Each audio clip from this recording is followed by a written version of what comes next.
ಮಳೆಗಾಲ ಸರಿಯಾಗಿ ಕೈಕೊಟ್ಟಿರೋದ್ರಿಂದ 100 ಅಡಿ ಮೇಲಿದ್ರೆ ತಮಿಳುನಾಡಿಗೆ ನೀರಿನ ಅವಶ್ಯಕತೆ ಕೊಡ್ಬೋದಾಗಿದೆ.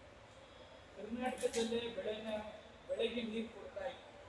ಅದರಿಂದ ಕುಡಿಯುವ ನೀರಿಗೆ ನಮಗೆ ತೊಂದರೆ ಇದ್ದಂಥ ಸಂದರ್ಭದಲ್ಲಿ ಕೊಡೋಕ್ಕಾಗೋದಿಲ್ಲ ಅಂತಕ್ಕಂಥದ್ದನ್ನು ಮುಖ್ಯಮಂತ್ರಿಗಳು ಈಗ ಆಲ್ರೆಡಿ ಹೇಳಿದ್ದಾರೆ.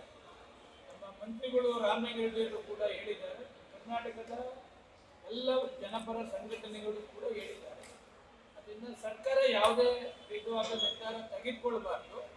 ಒಟ್ಟು ಆದೇಶ ಆದರೂ ಕೂಡ ಅಪೀಲ್ ಹಾಕಿ ಕರ್ನಾಟಕದಲ್ಲೇ ನೀರಿಲ್ಲ, ಬೆಳೆಗೆ ನೀರಿಲ್ಲ, ಕುಡಿಯೋ ನೀರು ತೊಂದರೆ ಆಗ್ತಿದೆ, ತಮಿಳುನಾಡು ಕೊಡೋಕ್ಕಾಗೋದಿಲ್ಲ, ಒಳ್ಳೆ ಮಳೆ ಬಂದರೆ ಕೊಡ್ತಕ್ಕಂಥದ್ದಕ್ಕೆ ನಾವು ಮುಂದೆ ನೋಡ್ತೀವಿ ಅಂತಕ್ಕಂಥದ್ದನ್ನು ನಾವು ಹೇಳ್ಬೇಕಾಗ್ತದೆ.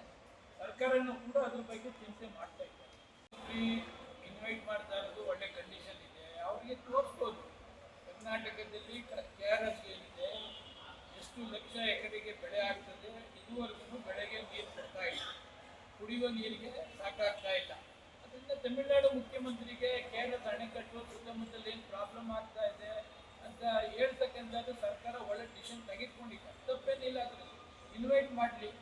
ತಮಿಳುನಾಡು ಮುಖ್ಯಮಂತ್ರಿಗಳು, ಕರ್ನಾಟಕದ ಮುಖ್ಯಮಂತ್ರಿಗಳು ಇಬ್ಬರು ಕುಳಿತು ಕರ್ನಾಟಕದ ಸ್ಥಿತಿ ಏನಂತೇಳಿ ಚರ್ಚೆ ಮಾಡಿದ್ದು ಏನು ತೊಂದರೆ ಇಲ್ಲ, ಮಾಡಿದ್ರೆ ಒಳ್ಳೆಯದು ಜನದ ದೃಷ್ಟಿ. ಕೇಂದ್ರದ ಸಚಿವರು ಕುಮಾರಸ್ವಾಮಿ ಅವರು ಕಾನ್ಸ್ಟಿಟ್ಯೂನ್ಸಿಯದ್ದು.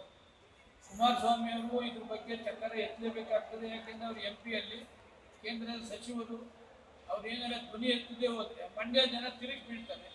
ಅದಕ್ಕೆ ಮಂಡ್ಯದಲ್ಲಿ ಮಾಡ್ತಾರೆ ಅಂತ ಗೊತ್ತಾಗಿ BJPಯವರು ಕುಮಾರಸ್ವಾಮಿ ಹಿಂದೆ ಬಿದ್ದಾರೆ ಅಷ್ಟೇನೆ. ಕುಮಾರಸ್ವಾಮಿ ಅವರು ಅಲ್ಲದೇ ಇವರು ಇಂಡಿಪೆಂಡೆಂಟ್ ಡಿಸಿಷನ್ ತೆಗೆದುಕೊಳ್ಳುವುದಿಲ್ಲ ಯಾರು BJPಯವರು. ಅದರಿಂದ ಮಾಡಲಿ, ಕೇಂದ್ರ ಸರ್ಕಾರಕ್ಕೆ ಹೇಳಿ, ಅವ್ರದ್ದೇ ಸರ್ಕಾರ ಇದೆ, ಅವರೇ ಕೇಂದ್ರ ಸರ್ಕಾರ ಇದೆ, ಕೇಂದ್ರ ಸರ್ಕಾರದ ಪ್ರಭಾವಿ ಕೇಂದ್ರದ ಕ್ಯಾಬಿನೆಟ್ ಮಂತ್ರಿ ಇದ್ದಾರೆ, ನೀರು ಕೊಡೋಕ್ಕಾಗೋದಿಲ್ಲ ಅಂತ ಕೇಂದ್ರ ಸರ್ಕಾರದಿಂದ ಹೇಳಿದ್ರೆ ಕುಮಾರಸ್ವಾಮಿ ಇಲ್ಲಿ ಸ್ಟ್ರೈಕ್ ಮಾಡಿದ ಪ್ರಯೋಜನ ಏನಾಗ್ತದೆ? ಕಾಂಗ್ರೆಸ್ ಕಾರ್ಯಕರ್ತರ ಸಭೆಯಲ್ಲ, ನಾವು ಸಂಘಟನೆ ವಿಚಾರದಲ್ಲಿ, ಬೇರೆ ಬೇರೆ ಕಾರ್ಯಕ್ರಮದ ವಿಚಾರದಲ್ಲಿ ನಾನು ಸಭೆ ಕರೆದಿದ್ದೆ.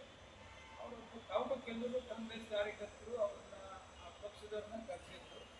ಅದು ಸಭೆಯಲ್ಲಿ ಅವರು ಮಾತಾಡಿದ್ರು, ನಮ್ಮದು ಬೇಕು, ನಮ್ಮ ಕ್ಷೇತ್ರದ ಡೆವಲಪ್ಮೆಂಟ್ ಏನು, ಸರ್ಕಾರ ಏನೇನು ಅನುಕೂಲ ಕೊಟ್ಟಿದ್ದಾರೆ ಅದೆಲ್ಲವನ್ನು ಕೂಡ ಅದೇ ಅವ್ರ ಗಮನ ತರ್ತಕ್ಕಂಥ ಕೆಲಸ ಕೂಡ ಮಾಡಿದ್ದಾರೆ.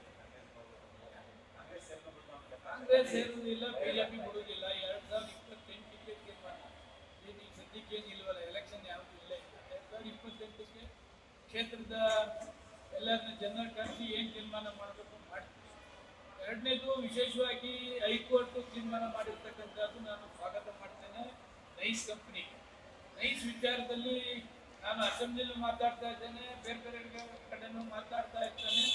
ಸರ್ಕಾರನೂ ಕೂಡ ಎಚ್ಚೆತ್ಕೋಬೇಕು ಅಂತಕ್ಕಂಥದ್ದನ್ನು ಕೂಡ ಹೇಳ್ತಾ ಇದ್ದೇನೆ.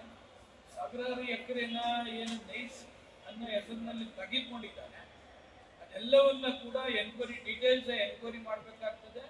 ಯಾವುದು ಹೆಚ್ಚುವರಿ ನೈಸ್ಗೆ ತೆಗೆದುಕೊಂಡಿದ್ದಾರೆ ಅದೆಲ್ಲವನ್ನು ಕೂಡ ಸರ್ಕಾರ ವಶಪಡಿಸ್ಕೋಬೇಕು ಅಂತಕ್ಕಂಥದ್ದನ್ನು ಅದರಲ್ಲಿ ಎನ್ಕ್ವೈರಿ ತನಿಖೆ ಮಾಡಬೇಕಾಗ್ತದೆ. 1600 ಎಕರೆನ ಟೌನ್ಶಿಪ್ ಏನು ಮಾಡಬೇಕು ಅಂತ ಮಾಡಿದ್ದಾರೆ ನಮ್ಮ ಕ್ಷೇತ್ರದಲ್ಲಿ, ಅದನ್ನು ಕೂಡ ಈ ತನಿಖೆಗೆ ಒಳಪಡಿಸಬೇಕು. ಯಾವ ಕಾರಣಕ್ಕೂ ಟೌನ್ಶಿಪ್ ಮಾಡ್ತಕ್ಕಂಥ ಅಧಿಕಾರ ನೈಸ್ನವರಿಗೆ ಈ ಸರ್ಕಾರ ಕೊಡೋದು ತಪ್ಪು ಅಂತಕ್ಕಂಥದ್ದು ನಂದು. ಏನು ಇವತ್ತು ಹೈಕೋರ್ಟನ್ನು ಎನ್ಕ್ವೈರಿ ಮಾಡಿದ್ದಾರೆ ನೈಸ್ಗೆ, ಈ 1600 ಎಕರೆ ಏನು ಕೊಟ್ಟಿದ್ದಾರೆ ಸರ್ಕಾರ, 41 ಲಕ್ಷ ಕೊಟ್ಟಿದ್ದಾರೆ, ಅದನ್ನು ಕೂಡ ತನಿಖೆಗೆ ಒಳಪಡಿಸಬೇಕು. ಯಾವ ಕಾರಣಕ್ಕೂ ಟೌನ್ಶಿಪ್ನ ಮಾಡ್ತಕ್ಕಂಥದ್ದಕ್ಕೆ ನೈಸ್ಗೆ ಅವಕಾಶವನ್ನು ಕೊಡಬಾರ್ದು ಅಂತಕ್ಕಂಥದ್ದನ್ನು ನಿಮ್ಮ ಮುಖಾಂತರ ಸರ್ಕಾರಕ್ಕೆ ನಾನು ಒತ್ತಾಯ ಮಾಡ್ತೇನೆ.